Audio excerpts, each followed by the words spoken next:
What do you want to be when you grow up, Olivia? An astronaut. I want to be a fashion designer. A basketball player. I want to be an actor. A doctor. A teacher. A chef. An artist. What do you want to be when you grow up? A mermaid. Do you know what a computer programmer is? Yeah, no. No. No. I think it's something that has codes and is able to decode a mystery. I think that they... Wait, what? Computer programmer? No. Nowadays, just about everything requires some form of programming. So, what is it? Programming is basically explaining to a computer what you want it to do for you. When you're programming, you're teaching possibly the stupidest thing in the entire universe, a computer, how to do something. Programming is one of the only things in the world that you can do where you can sit down and just make something completely new from scratch, whatever you want. It's really not unlike kind of playing an instrument or something, or playing a sport. It starts out being very intimidating, but you kind of get the hang of it over time. Coding is something that can be learned, and I know it can be intimidating. A lot of things are intimidating, but what isn't? A lot of the coding that people do is actually fairly simple. It's more about the process of breaking down problems than sort of coming up with complicated algorithms as people traditionally think about it. Well, if it's fairly simple, why aren't there more of us doing it? Over the next 10 years, there will be 1.4 million jobs in computer science, and only about 400,000 grads qualified for those jobs. That's a shortage of 1 million people. So, how do you start?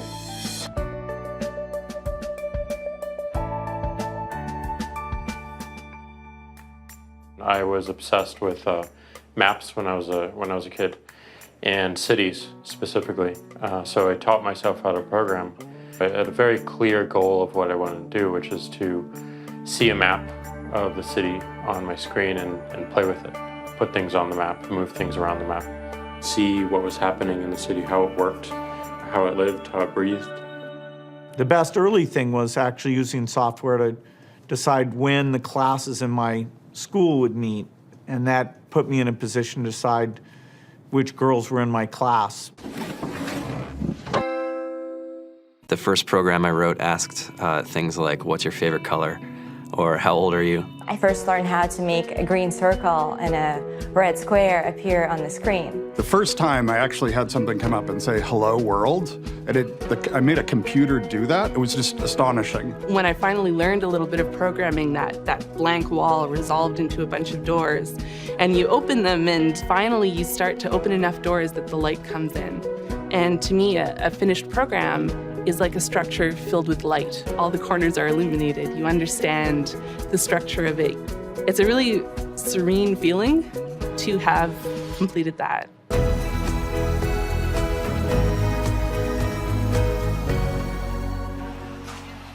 It took me some time to realize that creating things with your hands or creating code, creating programs, is just a different way to express creativity. I think right now there's a big emergence of the culture of making. People who make their own scarves and hats, people who write their own apps. Now it's just limited by your imagination and sort of what kinds of ideas what kind of understanding can you build into the computer so that it can do these things that were previously impossible.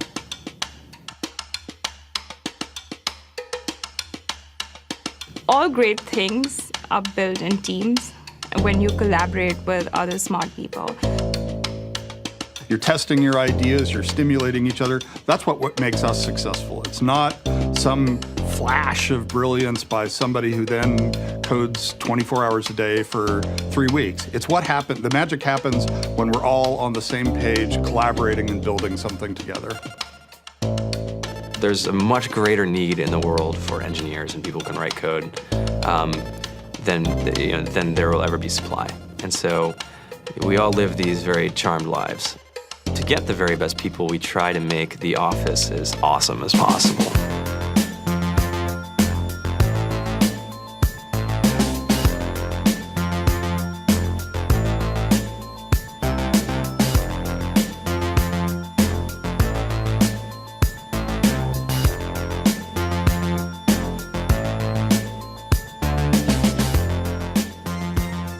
We have a fantastic chef, Free food, breakfast, lunch, and dinner.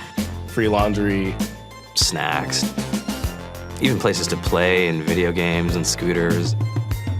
There's all these kind of interesting things around the office and places where people can play or relax or go to think or play music or be creative. I went on the Bureau of Labor Statistics for the United States, and there's about a third of the pie that's all the things you would expect. It's, they're working in the government, they're working in typical technology jobs. But then, like, the rest of the pie, and it was the majority of the pie, just split down into these little teeny slices of every industry imaginable. And what it is, computers are everywhere. You want to work in agriculture? Do you want to work in entertainment? Do you want to work in manufacturing? It's just all over.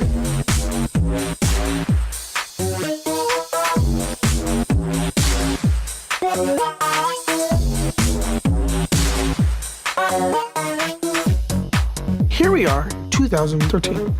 We all depend on technology to communicate, to bank, information, and none of us know how to read and write code. So you guys, what else? Who else has an idea of what we can change with our programming? What else can we do? Tiffany?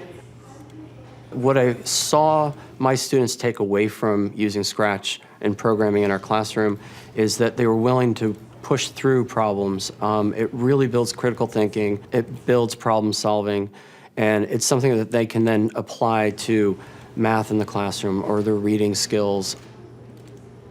We integrated science with this programming, and I saw my scores go up 30%.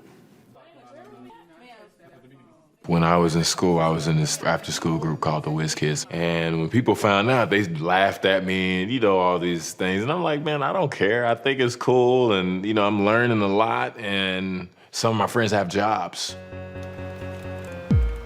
It's important for these kids. It should be mandatory to be a citizen on this planet, to read and write code. I just think you have to start small, right? And I think that's one of the biggest misconceptions about computer science and programming overall is that you have to learn this big body of information before you can do anything. You don't have to be a genius to know how to code. You need to be determined. Addition, subtraction, that's about it. You should probably know your multiplication tables. You don't have to be a genius to code. Do you have to be a genius to read? Do you have to be a genius to do math? No?